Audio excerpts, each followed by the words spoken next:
আসসালামু আলাইকুম। তৃতীয় শ্রেণীর সুপ্রিয় শিক্ষার্থীবৃন্দ, আশা করছি তোমরা সকলে ভালো আছো। গত পর্ব পর্যন্ত আমি তোমাদের গণিত বইয়ের 129 নম্বর পৃষ্ঠা পর্যন্ত আলোচনা করেছি। এখন তোমাদের সাথে 130 পৃষ্ঠা থেকে শুরু করে বাকিগুলো আলোচনা করব। 130, 131 সবগুলো পৃষ্ঠা আমরা ধারাবাহিকভাবে এখন আলোচনা করব। চলো দেখে নিই এখান থেকে কিভাবে আমরা এমসিকিউগুলো আগে সমাধান করব তা দেখে নিই। সঠিক উত্তরের পাশে কি দিব? টিক দিব। একটি কলমের নিব পরিমাপ করতে কোন এককটি ব্যবহার সুবিধাজনক? আমরা কিলোমিটার কি ব্যবহার করতে পারবো? কিলোমিটার হলো বড় জিনিসের ক্ষেত্রে, মিটারও অনেক বড় জিনিসের ক্ষেত্রে, তারপর সেন্টিমিটারও আমরা সবচেয়ে ছোট এককটা ব্যবহার করতে পারবো, সেটা হবে কি মিলিমিটার। তাহলে আমরা একটা পেন্সিলের কি নিব পরিমাপ করার জন্য মিলিমিটারটা সহজে ব্যবহার করতে পারবো। একটা পেন্সিল এর দৈর্ঘ্য পরিমাপ করতে সাধারণত একক ব্যবহার করা হয় কি? আমরা সাধারণত সেন্টিমিটার ব্যবহার করে থাকি। পেন্সিলের ক্ষেত্রে আমরা কি ব্যবহার করি? সেন্টিমিটার ব্যবহার করি। স্কেল ব্যবহার না করে নিচের পেন্সিলটির আনুমানিক দৈর্ঘ্য কত হবে? আনুমানিক দৈর্ঘ্য হবে 5 সেন্টিমিটার। এরপরে দেখো নিচের কোনটি সঠিক? 1 কিলোগ্রাম সমান, আমরা জানি কত? 1 কিলোগ্রাম সমান 1000 গ্রাম। তাহলে উত্তর সঠিক হবে ঘ নম্বরটা। 3 কেজি 220 গ্রাম ওজন পরিমাপের জন্য নিচের কোন আদর্শ বাটখারাগুলো লাগবে? 3 কেজি। তাহলে এখান থেকে আমরা চাইলে বাটখারা ব্যবহার করতে পারি। আদর্শ বাটখারা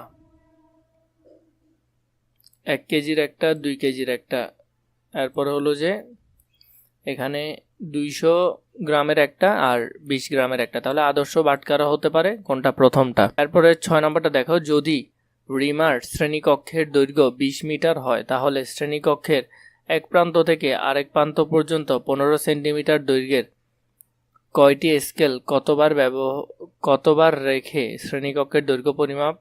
আমরা যদি অঙ্কটা করি, আমরা জানি 1 মিটার সমান কত? 100 সেন্টিমিটার। তাহলে 20 মিটার সমান 20 গুণ 100, তাই তো? 20 গুণ 100 করলে কত আসবে? এরপরে বলেছে 25 সেন্টিমিটার স্কেল। তাহলে 25 দিয়ে যদি ভাগ করে দিই তাহলে আমাদের উত্তর আসতেছে কত? উত্তর আসতেছে 80। তাহলে কত লাগবে? 80 বার লাগবে। উত্তর হবে খ নম্বরটা।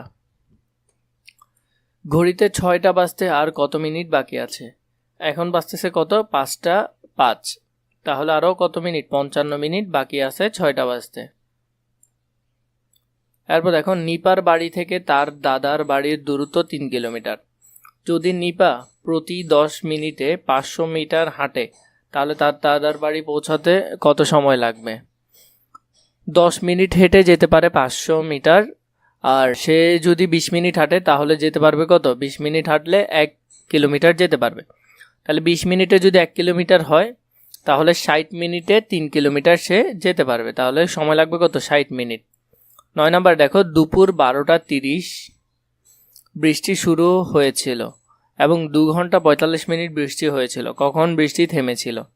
তাহলে 12টা 30-এ যদি বৃষ্টি হয় 2 ঘন্টা 45 মিনিট পর বৃষ্টি থামে। তাহলে আমরা যদি দেখি 12টা 30 আর এদিকে 2 ঘন্টা 45 মিনিট পর, 5 আর 5 যোগ করলে কত হবে? এদিকে 45 আর 30-এ যোগ করলে কত? 70, 75। তাহলে এখানে আসতেছে কত? 75। তো আমরা জানি 60 মিনিট সমান 1 ঘন্টা। তাহলে আমরা এই 75 থেকে 1 ঘন্টা নিয়ে 12টার সাথে আমরা যোগ করে দিব। তাহলে এখানে আর কত থাকবে? এখানে আর থাকবে শুধু 15 মিনিট, তাই তো? তাহলে এদিকে হলো 15 মিনিট।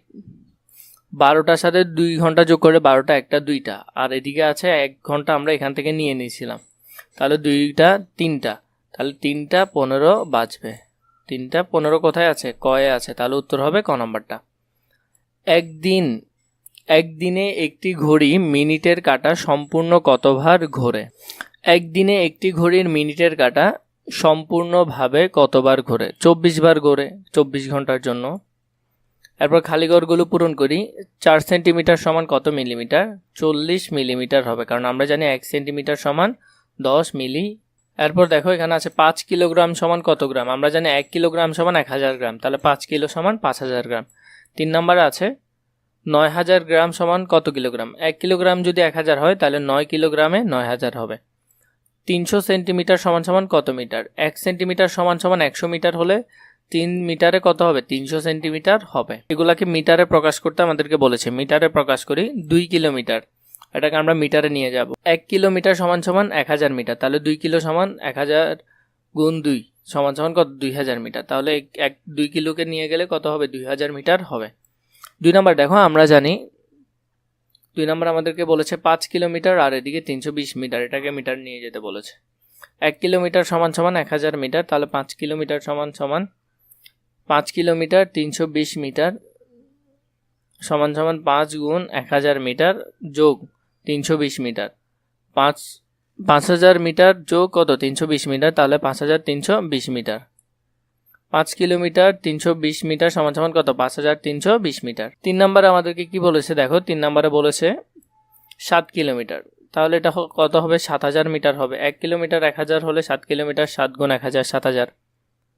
4-এ কি বলেছে? 4-এ বলেছে 7 কিলোমিটার 570 মিটার। 1 কিলোমিটার সমান 1000 মিটার, 7 কিলোমিটার সমান 7 কিলোমিটার আর ওইদিকে 570 মিটার। 7 কিলোমিটার সমান 7000 আর ওইদিকে এক্সট্রা 570, তাহলে 570 আমরা যোগ করে দিলাম। 4 নম্বরে কি বলেছে দেখো, মিলিমিটারে প্রকাশ করে। এগুলো সবগুলোকে আমরা কিসে প্রকাশ করব? মিলিমিটারে প্রকাশ করব। 3 মিটার 10 সেন্টিমিটার, এটাকে যদি করি আমরা জানি 1 মিটার সমান 100 সেন্টিমিটার আর 1 সেন্টিমিটার সমান 10 মিলিমিটার। তাহলে 3 মিটার 10 সেন্টিমিটার সমান সমান কত হবে? 3 গুণ 100 সেন্টিমিটার যোগ 10 সেন্টিমিটার। তাহলে এদিকে 3 গুণ 100 সমান 300 আর এদিকে আরও 10 সেন্টিমিটার সমান 310। আবার 310কে যদি আমরা কি দিয়ে গুণ দিই? 10 দিয়ে গুণ দিই, তাহলে মিলিমিটার যাবে 3100 মিলিমিটার। 2 নম্বরে আমাদেরকে বলেছে কত বের করতে? 11 মিটার বের করতে বলেছে। 11 মিটারকে কিসে নিয়ে যাব? মিলিমিটার নিয়ে যাব। আগে 11 মিটারকে আমরা কিসে নিয়ে যাই? সেন্টিমিটার নিয়ে যাই। 1 মিটার সমান সমান 100 সেন্টিমিটার, তাহলে 11কে 100 দিয়ে গুণ করলে 1100 সেন্টিমিটার আর 1 সেন্টিমিটার সমান 10 মিলিমিটার, তাহলে 1100কে 10 দিয়ে গুণ দিলে কত হয়? 11000 হবে, তাহলে 11000 মিলিমিটার। এরপর দেখো 3 নম্বরে বলেছে 4 মিটার 23 সেন্টিমিটার 3 মিলিমিটারকে আমরা মিলিমিটারে নিয়ে যাব। আমরা জানি 1 মিটার সমান 100 সেন্টিমিটার, তাহলে 4 মিটার সমান 4 গুণ 100। তারপর এদিকে হলো 23 সেন্টিমিটার, এদিকে 3 মিলিমিটার। তারপর 4 গুণ 100 হলো কত? 400 সেন্টিমিটার, আরও এদিকে 23 সেন্টিমিটার, তাহলে কত? 423 সেন্টিমিটার আর এদিকে 3 মিলিমিটার তো আছে।